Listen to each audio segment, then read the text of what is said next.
जज साहब मैं आईएएस हूँ, मुझे जेल नहीं जाना है। लेकिन जज ने सुना दिया बड़ा फैसला। चंद्रकला से भी तेज महिला आईएएस की सुप्रीम कोर्ट के चीफ जस्टिस ने लगा दी क्लास।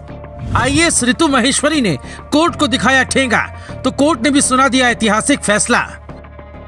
एक आईएएस अगर ये सोच ले कि वो भारत की सबसे ताकतवर महिला है, तो वो उनकी सबसे बड़ी भूल होगी, क्योंकि हमारा संविधान आईएएस हो या आम इंसान, कोर्ट में जाते ही सबके लिए बराबर हो जाता है। जनता का भरोसा न्यायपालिका में आज भी इसलिए जिंदा है क्योंकि एक से बढ़कर एक ईमानदार जज है।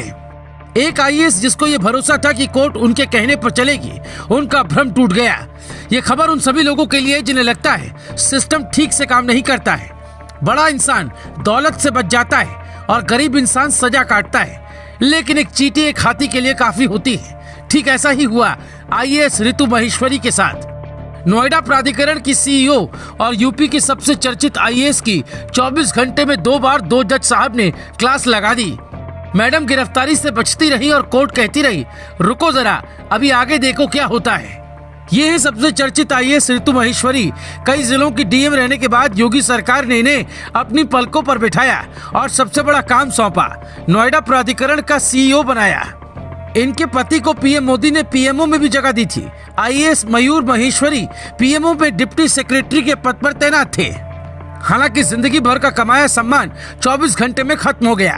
पहले आप सुनिए हाईकोर्ट और सुप्रीम कोर्ट के जज ने क्या क्या कहा, फिर हम आपको बताएंगे ऋतु महेश्वरी पर क्यों लटकी है गिरफ्तारी की तलवार। सुप्रीम कोर्ट के मुख्य न्यायाधीश एन.वी. रमन्ना की बेंच में सुनवाई हुई और जज साहब ने कुर्सी पर बैठते ही कहा, अगर आप हाईकोर्ट के आदेश का पालन नहीं करते तो आपको इसका नतीजा झेलना होगा।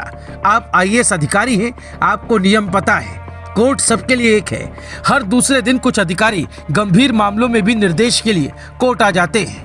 हर रोज इलाहाबाद हाईकोर्ट के आदेशों का उल्लंघन होता है, ये दिनचर्या हो गई है। हर रोज एक अधिकारी कोर्ट आ जाता है, ये क्या है? आप अदालत के आदेश का सम्मान नहीं करते। किसी की भी मामले की ओरल सुनवाई नहीं होती। आप याचिका दायर करें, उसके बाद सुनवाई करेंगे। अगले 48 घंटों के भीतर इस आदेश की प्रतिलिपि गौतम बुद्ध नगर के मुख्य न्यायिक मजिस्ट्रेट को उपलब्ध करवाई जाए। मामले की अगली सुनवाई 13 मई को होगी। उस दिन नोएडा प्राधिकरण की सीईओ अधिकारी ऋतु महेश्वरी को पुलिस कस्टडी में कोर्ट के सामने पेश किया जाए। ये तो सुप्रीम कोर्ट के जज साहब की क्लास थी। अब हाई कोर्ट के जज साहब की क्लास सुनिए। 5 मई को हाई कोर्ट प्रयागराज में सुनवाई थी। समय था 10 बजे और मैडम की फ्लाइट का टिकट था 10:30 बजे। यानी साफ साफ इशारा है कि कुछ भी हो जाएगा, कोर्ट नहीं जाएंगे। कोर्ट में जज साहब आए, लेकिन आरोपी आईएएस नहीं आई, तो हाई कोर्ट के जज साहब ने भी क्लास लगा दी। वो कैसे, सुनिए। वकील साहब, अपनी मैडम से कहना ये कोर्ट है, उनका दफ्तर नहीं। जब सुनवाई का समय सुबह 10 बजे का है और आप 10:30 बजे की फ्लाइट पकड़ रही हैं, ये कोर्ट आपकी सहूलियत के हिसाब से नहीं चलता। हाई कोर्ट ने कहा, नोएडा प्राधिकरण की सीईओ ऋतु महेश्वरी के खिलाफ गैर जमानती वारंट जारी करने का ये पर्याप्त आधार है। जिस व्यक्ति की याचिका पर ऋतु महेश्वरी कोर्ट नहीं जा रही थी, उनका नाम है मनोरमा कुच्छल। जिनको न्याय नहीं मिला तो कोर्ट ने कहा सीईओ को लेकर आओ, हम न्याय दिलाएंगे। लेकिन कोर्ट के बुलाने पर सीईओ ऋतु महेश्वरी गई ही नहीं। 1989 में मुलायम सरकार में जमीन सरकार ने ली थी, लेकिन मुआवजा आज तक उतना नहीं मिला जितना मिलना चाहिए था। कोर्ट ने न्याय तो किया, लेकिन ऋतु महेश्वरी को कभी लगा ही नहीं कि गरीब की मदद भी करनी चाहिए। और फिर देखिए क्या हुआ। जिसे हल्का समझकर ऋतु महेश्वरी गंभीर नहीं हो रही थी, उसी की याचिका पर उनकी सारा सम्मान मिट्टी में मिल गया।